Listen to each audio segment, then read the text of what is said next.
Hi, this is Zach Meir with the weekend edition of the Bulletin Board Heroes here at Zach's Traders Cafe. It is Sunday, the 19th of January. Starting off with the FTSE 100, where it's a very interesting juncture. Obviously, record close there on Friday, above 8,500 as well. And fast approaching our initial target, which was we were looking for by the end of next month, 87.20 at that resistance line projection from September 23. In fact, we can upgrade that to potentially a Q1 target as high as 9,000, although it's difficult to know, apart from interest rates being cut very, very promptly, what would do that. On the downside, the old intraday resistance around 84.80 hopefully support, and we obviously don't want to see an end-of-day close back below that. The other point to note in the RSI window is that we've had effectively a double RSI rebound at neutral 50. First one was just at the beginning of the year, and that gave us the initial stability that we had, testing the 50 and 200-day lines as support. And then after that, the second signal there, the bounce from just below RSI 50, and giving us the 3-day rally that we've seen. The other exciting part of the equation at the moment is the way that we're just a day away from a golden cross, so the 50 and 200-day lines just about across on Friday, and hopefully they will do so on Monday.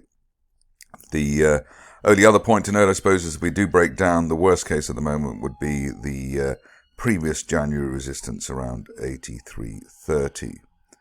Overall, the picture here, if you look on the sort of 20 to 30-year view, is that we're in a rising trend channel from basically 1999, 2000, top of the channel there, heading for 9,500, which I suppose would be a nice target for the end of this year, and the floor of the channel there currently running around 5,500, which I suppose only a nuclear war or something like that would trigger at this stage, but a very good picture there at the moment on the FTSE.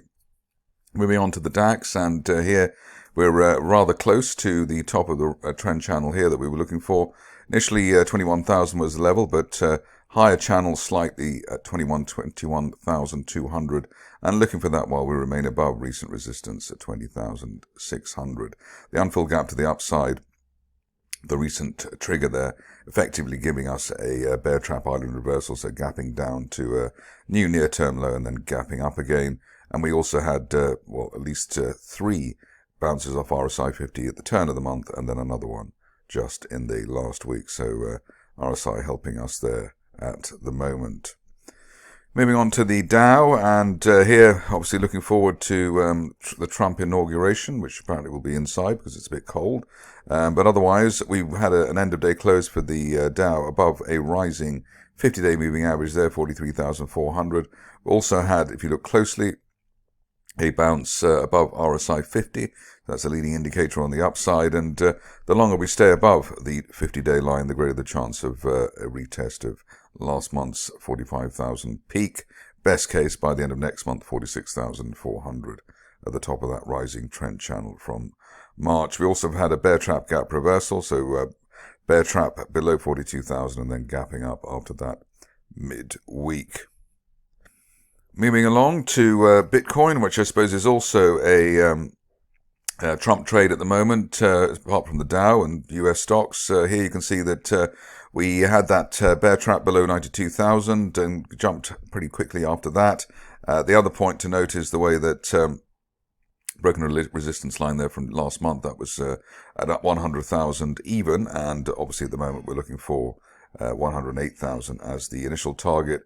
Best case scenario target, if Trump announces something juicy on the US Bitcoin strategic reserve, would be up to 122,000 by the end of next month. But this looks like quite a strong setup after that final bear trap. And given the way that we are consolidating well above the previous resistance around the 74,000 mark, this looks like a mid-move consolidation. So a $30,000 to $40,000 rise up to the December peak, and then you'd have a 30,000 to 40,000 rise from the January floor. So let's see if that maps out. Moving on to gold, and which was the old Bitcoin, I suppose, and even here a bit of relief on the upside. We've broken the October resistance line there, 2720. That means that we're eyeballing the record high that we had at the end of October, just above 2800, and best case would be by the end of next month up to 2940 at the top of that rising trend channel from back in February. And once again, we've had an RSI 50 rebound, which makes us feel more confident and more sure of a push to the upside above 2720.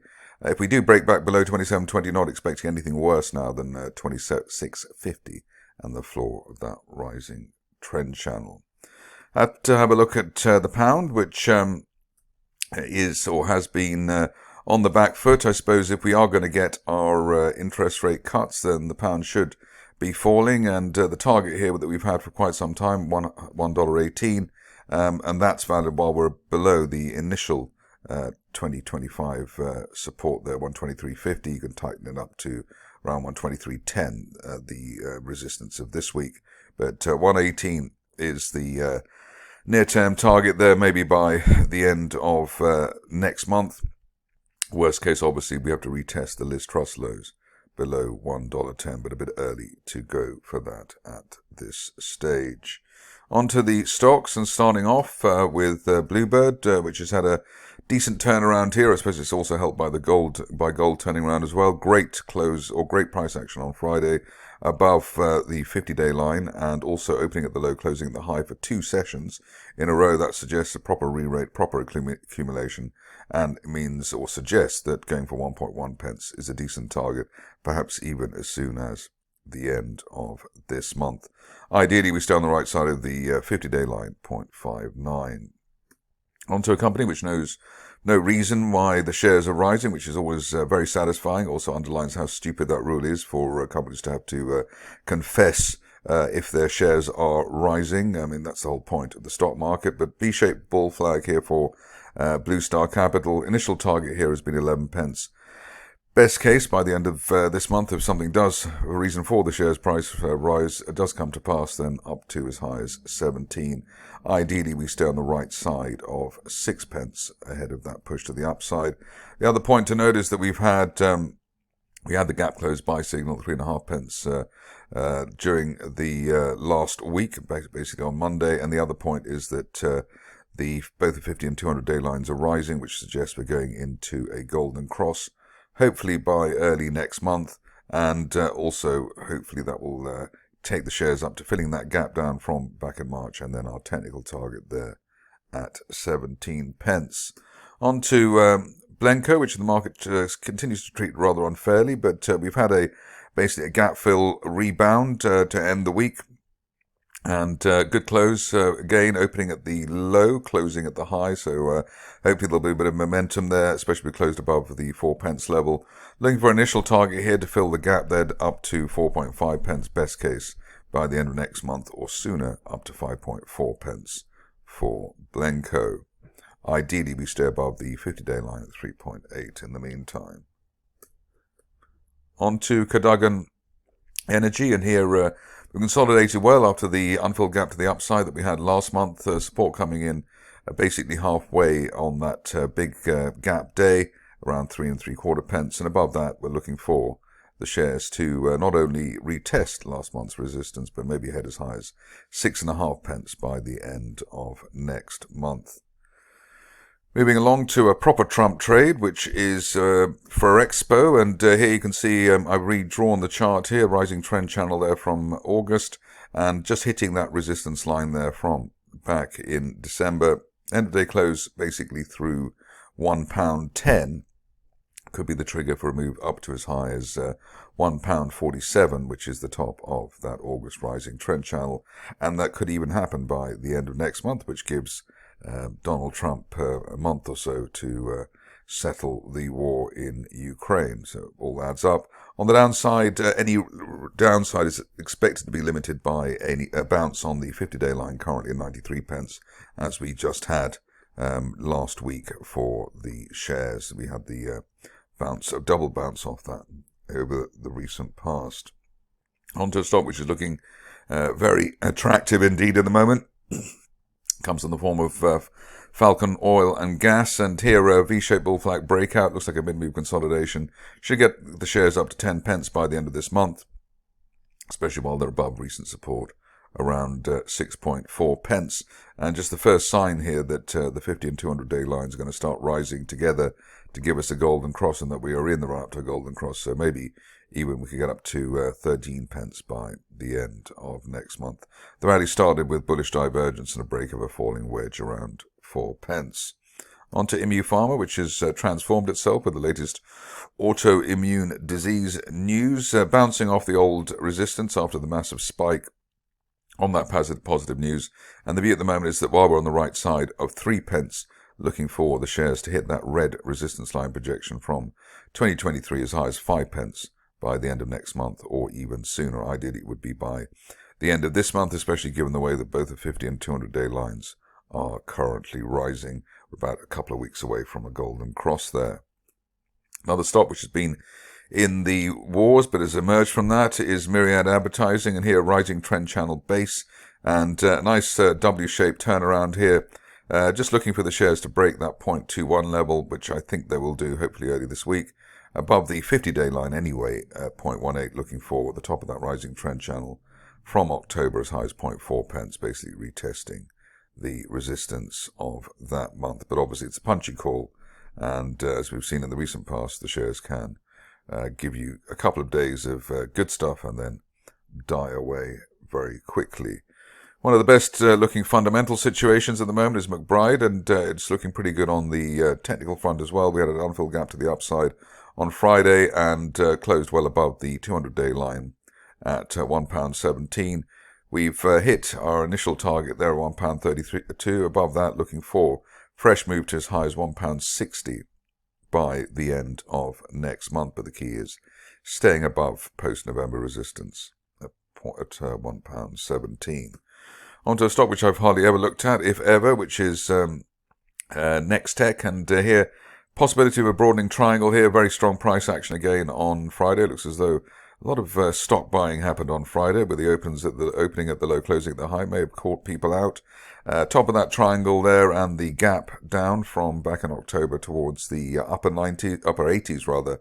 And we're looking for that by the end of next month, while we remain above the 50-day line at 68 pence.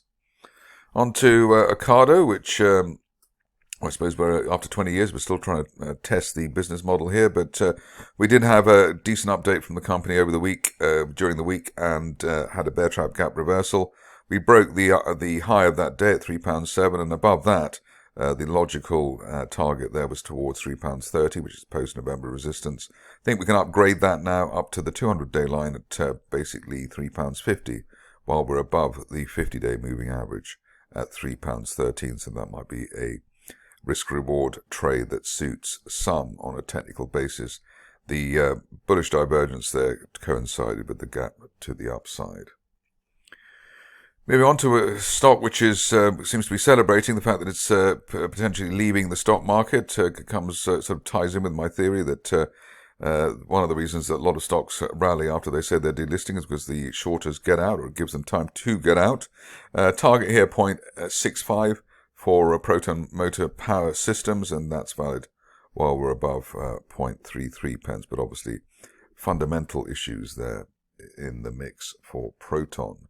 On to quantum blockchain, which has taken rocket science to a new level. In fact, it's more complicated than rocket science, I would venture to suggest. Here you can see that second time lucky. We had the failed rally there back in November towards 1.23, but above that, above 1.25 pence basically, looking for a retest of the 1.8 pence level, and then a best case scenario target by the end of next month, once people actually understand what the company's doing, up to 2.7 pence for quantum blockchain. But great news, or the news taken very well, and an unfilled gap to the upside off the lows, very encouraging, as is the way that both the 50 and 200-day moving averages are currently rising into a potential golden cross.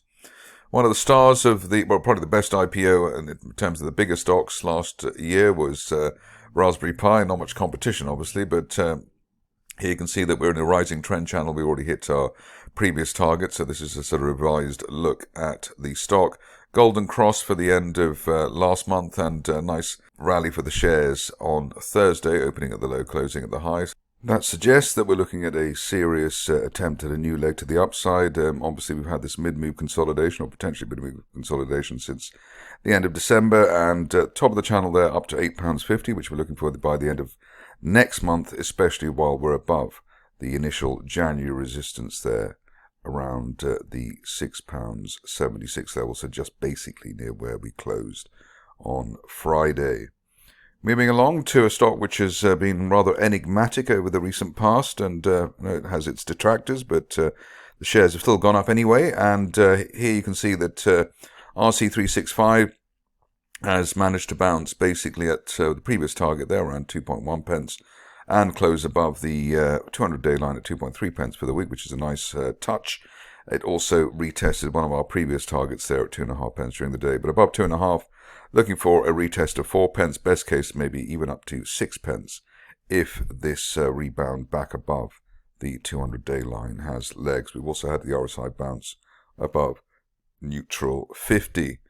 On to the stock which I think is one of the best calls I've ever made, which I suppose is even within the universe of the last 35 years, quite an achievement. You can see that Sealand, it's got a rising trend channel there from November. Top of the channel there up to 15 pence now, but trying to stick with reality given the rise that we've had from 0.4, that sort of area.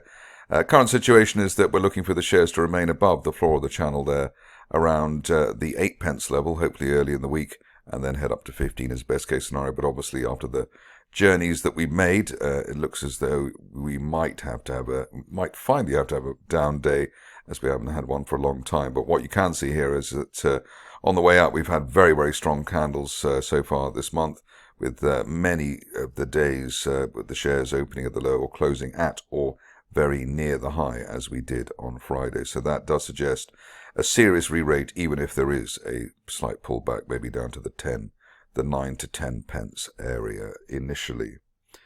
Finishing off with the stock which I just saw somebody mention on X just a few minutes ago, and that is TAP Global. And with Bitcoin looking quite strong at the moment, it's probably logical that a platform where we can trade it should do well. In fact, we should at least retest the glories of back in November, which were around 3.5 pence.